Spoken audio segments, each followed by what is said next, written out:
5.7 சென்ட்டில் வந்து பார்த்தீங்கன்னா 3 பெட்ரூம் கொண்ட 3 கார் பார்க்கிங் நிப்பாட்டுற மாதிரி வீடு பார்த்துட்ருக்கீங்களா? அப்போ உங்களுக்கான வீடு தான் இந்த வீடியோ சேவ் பண்ணி வச்சுக்கோங்க. இந்த வீடு வந்து பார்த்தீங்கன்னா போர்ட்டிக்கோ நல்லா 3 கார் நிப்பாட்டுற மாதிரி போட்டி கொடுத்துருக்காங்க.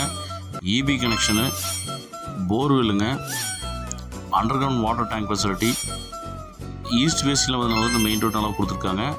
லிவிங் ஹால் 12-14 சைஸ் கொடுத்துருக்காங்க. 11 to 11 கிலோமீட்டருங்க. கிச்சனை வந்து பார்த்தீங்கன்னா 10-11 சைஸ் கொடுத்துருக்காங்க. பூஜா செட்டப் கொடுத்துருக்காங்க. ஃபஸ்ட்டு மாஸ்டர் பெட்ரூம் 12-14 சைஸில் கொடுத்துருக்காங்க.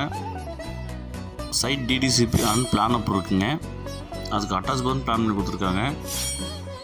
செகண்ட் பெட்ரூம் வந்து பார்த்தீங்கன்னா 10-15 சைஸில் காம்பேக்டாக கொடுத்துருக்காங்க. அதுக்கு அட்டாச் பாத்ரூம் பிளான் பண்ணி கொடுத்துருக்காங்க. சத்தி ரோட்லேருந்து 300 மீட்டரில் இந்த வீடு அமைஞ்சிருக்குங்க. தேர்டு பெட்ரூம் வந்து பார்த்தீங்கன்னா நமக்கு 10-15 சைஸில் காம்பேக்டாக கொடுத்துருக்காங்க. இதுக்கும் அட்டாச் பாத்ரூம் பிளான் பண்ணி கொடுத்துருக்காங்க. 3 பெட்ரூம் அட்டாச் பாத்ரூம் பிளான் கொடுத்துருக்காங்க. இந்த அழகிய வீட்டோட மொத்த விலை 43 லட்ச ரூபா சொல்கிறாங்க.